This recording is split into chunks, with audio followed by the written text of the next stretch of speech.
The word yoga means union. Union means whether you are aware of it or you're not aware of it, right now you're happening here as a part of everything else. What the trees exhale, you're inhaling, what you exhale, the trees are inhaling. Not just on the level of respiration, on all levels this is happening. What you think as myself is just a psychological boundary that you have set up. So yoga means consciously obliterating the boundaries of your individuality. So if you sit here, if you experience everything around you as myself, this is yoga. If you experience all this as myself, do you need morality? Be good to people, don't harm them, don't do this, don't do that, would it be necessary? No. Did anybody teach you out of these 5 fingers, this is a small finger, don't cut it off? Is there a morality needed like that? Anything that you feel is a part of yourself, with that you don't need any values, ethics, morals, nothing, because it's a part of you. This is what yoga means. You experience everything as a part of you. When somebody experiences the whole universe as a part of himself, then we say he is a yogi. Charles Darwin said that you evolved out of a monkey.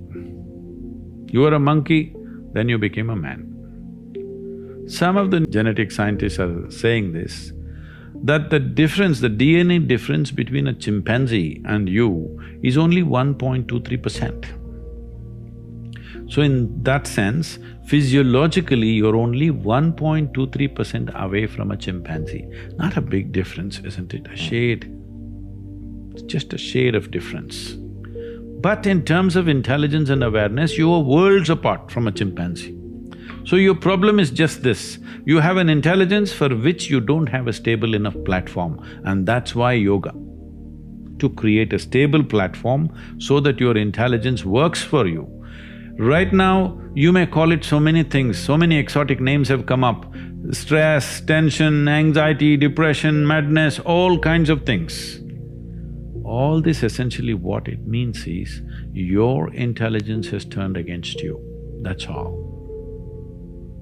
You can give any number of reasons, but essentially, your intelligence has turned against you.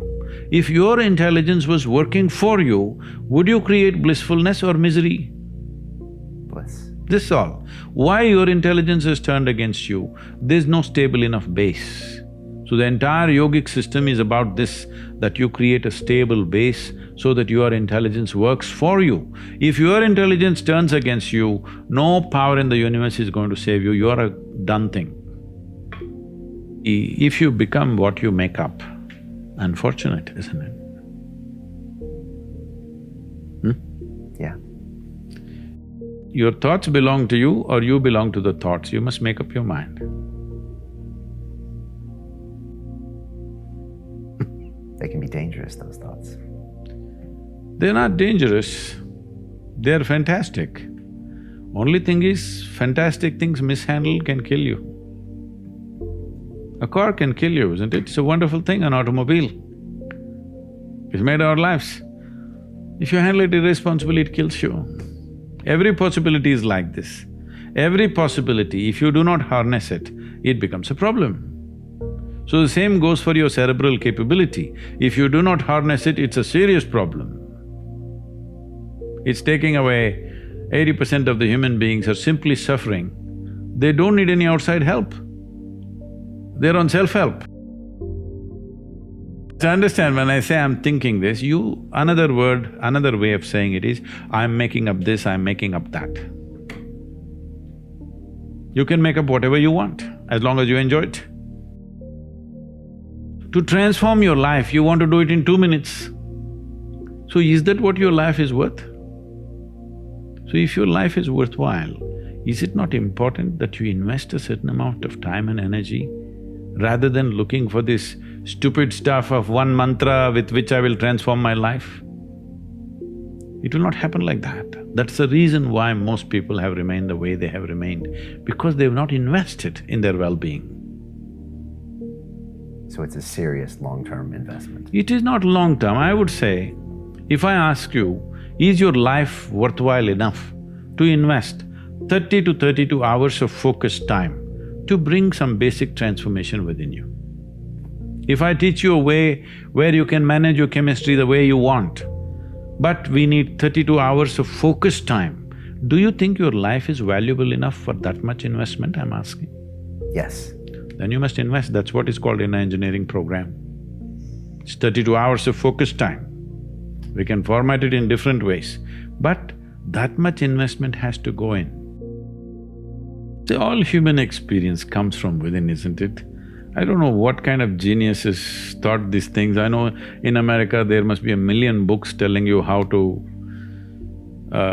milk happiness from something else or somebody else but all human experience is generated from within. What comes from within you must be the way you want it, isn't it? Isn't that simple enough, I'm asking? What comes from around you may not be the way you want it, but what comes from within you must be the way you want it. If whatever happens within you the way you want it, will you be blissed out or miserable? Blissed out. See, most people understand complexity as intelligence. If they make themselves difficult, they are supposed to be intelligent. Making a simple thing difficult is not intelligence. Making a very complex thing simple is intelligence, isn't it?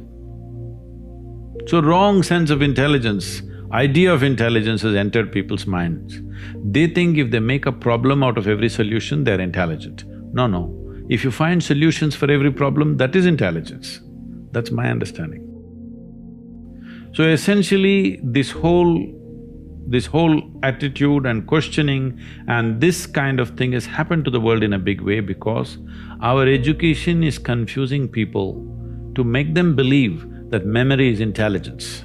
Memory is not intelligence. Memory is useful as data, but intelligence is a different dimension.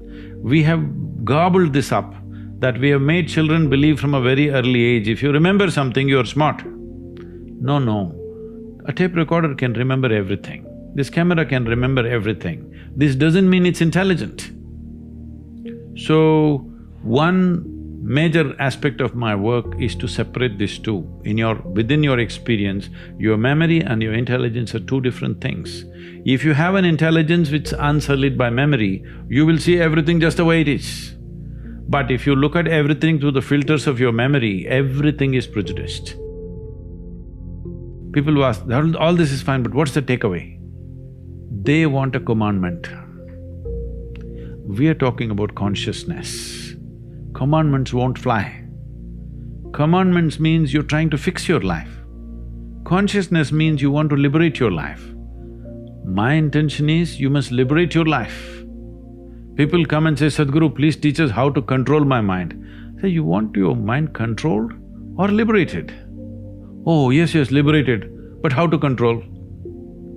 Because they think that intelligence is a serious problem. And it's been in their lives. So what is the solution? If you remove a part of your brain, you will be fine.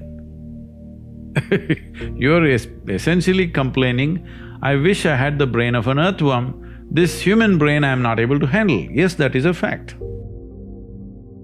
We have come to a place where to grow our food, we need chemicals.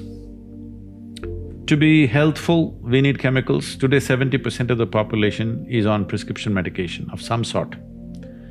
To be peaceful, we need chemicals. To be joyful, we need chemicals. To be ecstatic, of course, you have ecstasy. So we are going towards chemicals in a huge way. The water that you drink is full of chemicals, the air that you breathe is like that, and the food that you eat is like that.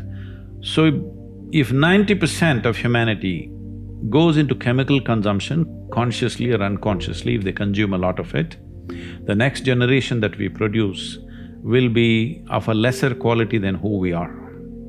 That's a crime against humanity. What I'm saying is, the important thing about life, whether it's a grasshopper out there or you, both of us are striving to be the fullest possible life that we can be. A grasshopper is trying to be a full-fledged grasshopper, a human being is trying to be a full-fledged human being. So suppose you cut off one of grasshopper's legs which is supposed to hop, the hopping leg, if you take it off, Have you enhanced its life, I'm asking you? No. So similarly for a human being, if you take away any of his faculties in any way, even temporarily, have you enhanced his life? No.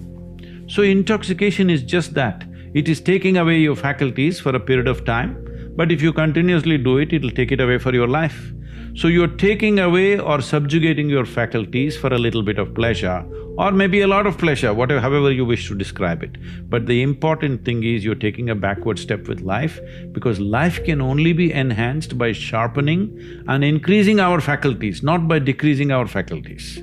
Our ability to be active physically, mentally, emotionally, spiritually, if this is in any way crippled, this means we are taking a backward step, though there may be pleasure attached to it. Every human being wants his life enhanced. If you don't show them proper ways to enhance, they will find shortcuts. See, a man who goes to the bar and a man who goes to a church or a temple or whatever, they're seeking the same thing, they're trying to enhance their life, isn't it? If you do not show them a proper way, they will take whatever ways are available on the street, that's all. That's why I'm saying it's not a moral issue for me. It is just that it sets you backward. You want to go forward, but it sets you backward.